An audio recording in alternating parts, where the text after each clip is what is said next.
বচন বেদ পাঠশালা। রীতি দুয়ার দাও খুলে করো শ্রবণ, প্রভুরই এই বচন বেদ পাঠশালা। প্রিয় শ্রোতা বন্ধু, বেদ পাঠশালা অনুষ্ঠানে আপনাকে জানায় সাদর অভ্যর্থনা। আজ আপনি কি জীবনে স্বর্গীয় শান্তি লাভ করতে চান, আত্মিকভাবে ঈশ্বরের সান্নিধ্য লাভ করতে চান? তাহলে অবশ্যই শুনুন আজকের অনুষ্ঠান বেদ পাঠশালা।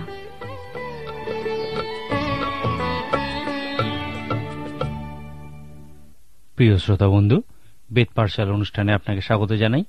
এই অনুষ্ঠানে আমরা এখন সাধু যোহন লিখিত সুসমাচার অধ্যয়ন শুরু করেছি। গত অনুষ্ঠানে আমি আপনাকে যোহন লিখিত সুসমাচারের প্রত্যেকটি অধ্যায়ে যীশুখ্রিস্টের কি চিত্র প্রদর্শন করে তা অন্বেষণ করতে বলেছিলাম। আসুন এখন আমরা দেখি সাধু যোহন যীশুখ্রিস্টের চিত্র কিভাবে প্রদর্শন করেছেন।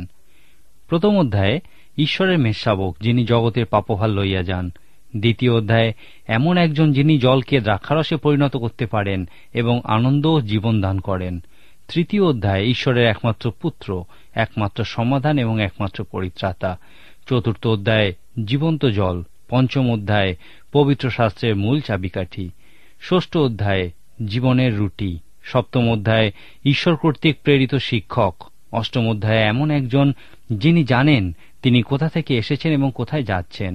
নবম অধ্যায়ে জগতের দীপ্তি। দশম অধ্যায়ে মহান মেষপালক। 11 অধ্যায়ে পুনরুত্থান ও জীবন। 12 অধ্যায়ে গমের বীজ যা মাটিতে পড়ে মৃত্যুবরণ করে যেন ফল উৎপন্ন হয় এবং পিতা গৌরবান্বিত হন। 13 অধ্যায়ে সেই দাস যিনি তার শিষ্যদের পা ধুইয়ে দেন। 14 অধ্যায়ে এমন একজন যিনি বলেন আমি পথ ও সত্য ও জীবন। 15 অধ্যায়ে সেই দ্রাক্ষালতা যা শাখা প্রশাখার অন্বেষণ করছে। 16 অধ্যায়ে পবিত্র আত্মা প্রেরণকারী। 17 অধ্যায়ে মহাপুরোহিত যিনি তাঁর মণ্ডলীর জন্য প্রার্থনা করেন। 18 অধ্যায়ে মহান সাক্ষ্য যিনি বলেন আমি এই জন্যই জন্মগ্রহণ করিয়াছি ও এই জন্য জগতে আসিয়াছি যেন সত্যের পক্ষে সাক্ষ্য দিই। 19 অধ্যায়ে ক্রুশারোপিত খ্রিস্ট। 20 অধ্যায়ে পুনরুত্থিত খ্রিস্ট এবং 21 অধ্যায়ে নির্দেশদাতা খ্রিস্ট। মাদার টেরেসাকে একবার প্রশ্ন করা হয়েছিল যে খ্রিস্ট তার কাছে কোন অর্থ প্রকাশ করে। তখন মাদার সমগ্র বাইবেল খ্রিস্টের যে সমস্ত চিত্র প্রদর্শন করে তা ব্যাখ্যা করেছিলেন। এখন আপনিও এই যোহন লিখিত সুসমাচারের প্রত্যেকটি অধ্যায় থেকে খ্রিস্টের যে কোনো একটি চিত্র মনোনীত করুন এবং তার একটি শিরোনাম দিন। তারপর এই সমস্ত চিত্রগুলি ধ্যান করুন। আপনার কাছে এই সমস্ত বিষয়ের অর্থ খুব পরিষ্কার হয়ে যাবে। সেই গ্রীকেরা যেমন সাধু ফিলিপকে বলেছিল, তেমনি আপনিও আপনার প্রার্থনা এই বিষয়টির উপর জোর দিন যে আমি যিশুকে দেখতে চাই। কোন একটি মণ্ডলীর পালককে প্রত্যেক রবিবার প্রচার করার আগে মণ্ডলীর পক্ষ থেকে একটা চিরকুট দেওয়া হতো এবং তাতে লেখা থাকত আমরা যিশুকে দেখতে চাই। তারা কোনো দর্শন বা রাজনীতি বা অন্য কোনো বিষয় শুনতে চাইতেন না, কিন্তু শুধুমাত্র যীশু খ্রিস্টকেই দেখতে চাইতেন। যোহন লিখিত সুসমাচার অধ্যয়ন করার আগে পবিত্র আত্মার কাছে এই সাহায্যই চান যেন তিনি আপনার কাছে খ্রিস্টের এই সত্য প্রকাশ করেন। আসুন এখন আমরা এই চতুর্থ সুসমাচারের প্রত্যেকটি অধ্যায় একের পর এক অধ্যয়ন শুরু করি। এই সুসমাচারের প্রথম অধ্যায়ের প্রথম 18টি পদকে বলা হয় ইহার প্রস্তাবনা। কোন একজন বলেছিলেন প্রচার করার জন্য 3টি বিষয়ের প্রয়োজন। প্রথমত, শ্রোতাদের আপনি কি বলতে যাচ্ছেন সেই বিষয়ে বলতে হবে। দ্বিতীয়ত, মূল বক্তব্য বলতে হবে। তারপর তৃতীয়ত, আপনি তাদেরকে যা বলেছেন তার সারাংশ আরেকবার বলতে হবে। এই সুসমাচারেও আমরা এই একই বিষয় দেখি। প্রথম অধ্যায়ে প্রথম 18 পদে সাধু যোহন বলেছেন তিনি কি বলতে যাচ্ছেন। তারপর 1 অধ্যায়ে 19 পদ থেকে 20 অধ্যায়ে 29 পদ পর্যন্ত তিনি তার মূল বক্তব্য রেখেছেন। তারপর 20 অধ্যায়ে 30-31 পদে তিনি তার মূল বক্তব্যের সারাংশ দিয়েছেন। এই প্রথম 18 পদে সাধু যোহনের সমস্ত বক্তব্যকে খুব সংক্ষিপ্ত আকারে দেখতে পাবেন। এখানে তিনি বলছেন যে যীশুখ্রিস্টই হলেন ঈশ্বরের বাক্য। বাক্য চিন্তার প্রকাশ করে। ঈশ্বর তার চিন্তাভাবনা মানুষের কাছে প্রকাশ করতে চেয়েছিলেন। সেই চিন্তাভাবনা যীশুখ্রিস্টের মধ্যে দিয়ে প্রকাশিত হয়েছে। যীশুখ্রিস্টই ঈশ্বরের বাক্য বলার মধ্যে দিয়ে সাধু যোহন এই অর্থই প্রকাশ করতে চেয়েছিলেন। এই জীবন্ত বাক্যরূপে যীশুখ্রিস্ট আদি থেকে ঈশ্বরের সঙ্গে ছিলেন এবং তিনি ঈশ্বর ছিলেন। যোহন লিখিত সুসমাচারের মহান উপদেশ হল বাক্য মাংসে মূর্তিমান হইলেন এবং আমাদের মধ্যে প্রবাস করিলেন, আর আমরা তাহার মহিমা দেখিলাম। ঈশ্বরের লোকেদের কাছে বহু বছর ধরে ঈশ্বরের বাক্য লিখিত রূপে ছিল, কিন্তু ঈশ্বর চেয়েছিলেন যেন আমরা এই লিখিত বাক্যের থেকেও বেশি কিছু পাই। তিনি চেয়েছিলেন যেন আমরা তার বাক্যকে দেখতে পাই। তারপর ঈশ্বর মাংসে মূর্তিমান হয়েছিলেন এবং আমাদের মধ্যে প্রবাস করেছিলেন যেন আমরা দেখি এবং তার চিন্তার সঙ্গে সম্পর্কিত হই। আর এই প্রস্তাবনায় সাধু যোহন আবার আমাদেরকে এই সুসমাচারটি লেখার উদ্দেশ্যের বিষয়ে বলেছেন। তিনি বলেছেন, বাক্য মাংসে মূর্তিমান হইলেন, আর যাহারা তাহার নিজের তাহারা তাকে গ্রহণ করিল না। এরপরই তিনি বলেছেন, কিন্তু যত লোক তাহাকে গ্রহণ করিল সেই সকলকে, যাহারা তাহার নামে বিশ্বাস করে, তাহাদিওকে তিনি ঈশ্বরের সন্তান হইবার ক্ষমতা দিলেন। তাহারা রক্ত হইতে নয়, মাংসের ইচ্ছা হইতে নয়, মানুষের ইচ্ছা হইতেও নয়, কিন্তু ঈশ্বর হইতে জাত। অন্য কথায় বলা যায়, তারা নতুন জন্মপ্রাপ্ত। যীশু খ্রিস্টের এই কথাবার্তার মধ্যে দিয়ে সাধু যোহন তার সুসমাচারের প্রত্যেকটি অধ্যায়ে খুব সুন্দরভাবে আমাদেরকে দেখাবেন যে মানুষ যখন প্রকৃতই খ্রিস্টের প্রতি সাড়া দেয়, তাকে গ্রহণ করে এবং বিশ্বাস করে, তারা তখন কিছু অভিজ্ঞতা অর্জন করে। তারা আত্মায় নতুন জন্ম লাভ করে, তারা ঈশ্বর থেকে জাত হয়। প্রথম 18টি পদে সাধু যোহন বলেছেন, এই বিষয়টি তিনি বাকি অধ্যায়গুলিতে বলতে যাচ্ছেন। প্রথম অধ্যায় 19 পদে সাধু যোহন তার মূল বক্তব্যের শুরুতেই আমাদেরকে যোহন বাপ্তাইজকের বিষয়ে বলেছেন। এই যোহন বাপ্তাইজকের সাথে আমরা প্রথম 3টি সুসমাচারে মিলিত হয়েছি। প্রথম 18টি পদে খ্রিস্টের বিষয়ে সাধু যোহন বারবার বলেছেন, তিনি ছিলেন, তিনি ছিলেন, তিনি ছিলেন। খ্রিস্টের আগমন বিষয়ক এই পদগুলি ছাড়া আরও অন্যান্য পদে যোহন বাপ্তাইজকের বিষয়ে বলা হয়েছে। এই যোহন বাপ্তাইজকই ছিলেন মসীয় বিষয়ক শেষ ভাওবাদী। সাধু যোহন এনার সম্পর্কে বারবার বলেছেন, তিনি ছিলেন না, তিনি ছিলেন না, তিনি ছিলেন না। ইয়া খুবই আকর্ষণীয় বিষয় যে এই দুইজন যখন ভাববাণী পূর্ণ করার জন্য এসেছিলেন, যোহন বাপ্তাইজক অবিরত বলেছেন, আমি নই, আমি নই। 3 অধ্যায় আমরা দেখি যোহন বাপ্তাইজক বলছেন, আমি বলিয়াছি আমি সেই খ্রিস্ট নহি। তারপর দেখি যীশুখ্রিস্ট প্রায়শই আমি সেই কথাটা বলেছেন। সাধু যোহন তার সুসমাচারের প্রথম 18 পদে যা বলেছেন তার সঙ্গে সঙ্গতি রেখেই এই দুইজন সেই যথার্থ সত্য বিষয়গুলি নিশ্চিত করেছেন।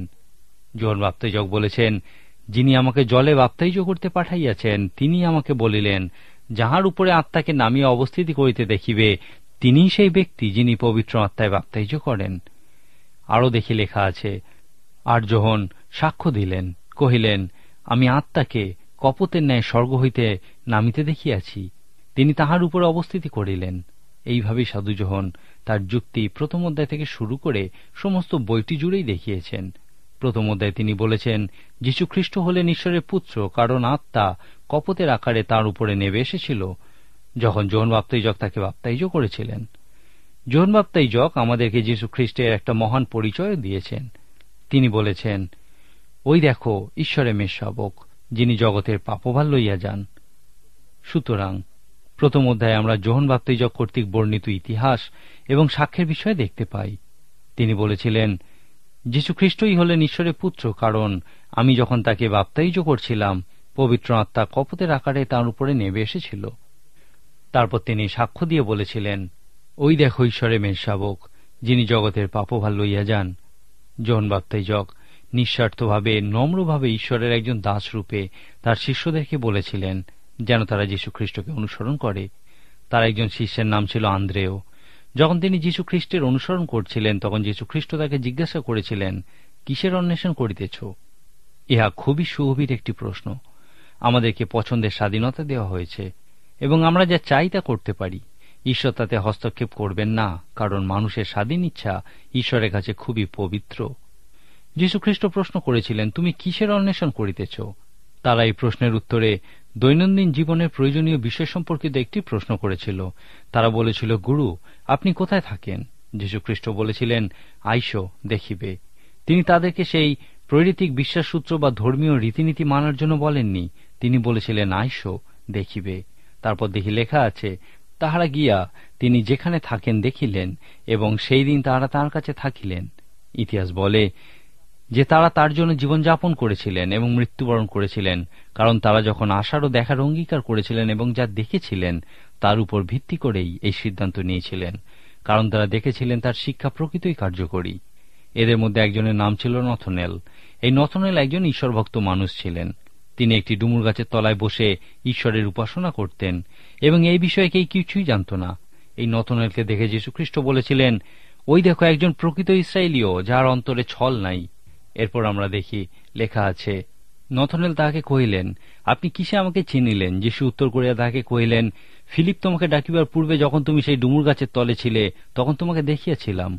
নথনেল তাহাকে উত্তর করিলেন, রব্বী, আপনি ঈশ্বরের পুত্র, আপনি ইসরায়েলের রাজা। যীশু উত্তর করিয়া তাহাকে কহিলেন, আমি যে তোমাকে বলিলাম সেই ডুমুর গাছের তলে তোমাকে দেখিয়াছিলাম, সেই জন্যই কি বিশ্বাস করিলে? এ সকল হইতেও মহৎ মহৎ বিষয় দেখিবে। নথনেলের মতো আপনারও কি কোনো গোপন জায়গা আছে যেখানে আপনি ঈশ্বরের সঙ্গে মিলিত হন? আপনার জীবনেও কি সেই ডুমুর গাছের সহভাগিতা আছে? এখন আমি এই সুসমাচারে সাংকেতিক ভাষা বোঝার জন্য সেই 3টি প্রশ্ন করব।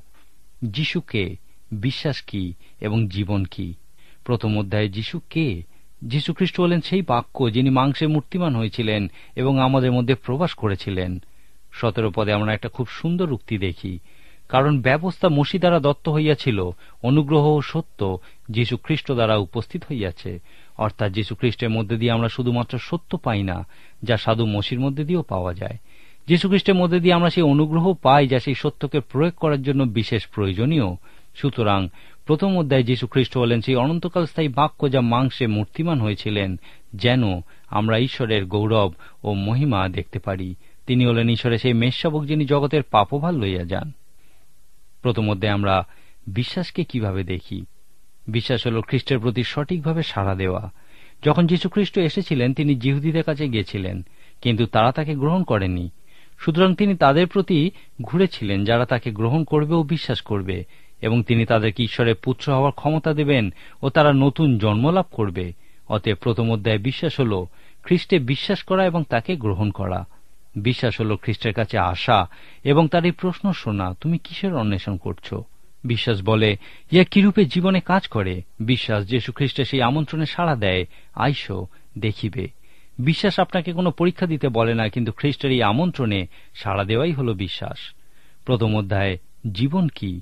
জীবন হল নতুন জন্ম লাভ করা। জীবন হল সেই সমস্ত ঘটনা যা আপনি যখন খ্রিস্টের আমন্ত্রণে সাড়া দেওয়ার অঙ্গীকার করেছিলেন তখন ঘটেছিল। যীশু খ্রিস্টকে অনুসরণ করার ফলে আপনার মধ্যে যে পরিবর্তন আসে, তাহাই হল জীবন। এই সকল বিষয়গুলি আরো বিস্তারিতভাবে বলার জন্য সাধু যোহন তার সুসমাচারের 20 অধ্যায় 30-31 পদে এই সুসমাচার লেখার উদ্দেশ্যের বিষয়ে বলেছেন, এই সকল লেখা হইয়াছে যেন তোমরা বিশ্বাস করো যে যিশুই খ্রিস্ট ঈশ্বরের পুত্র, আর বিশ্বাস করিয়া যেন তাহার নামে জীবন প্রাপ্ত হও। আজকের মতো তাহলে এখানেই শেষ করি। ঈশ্বর আপনার মঙ্গল করুন।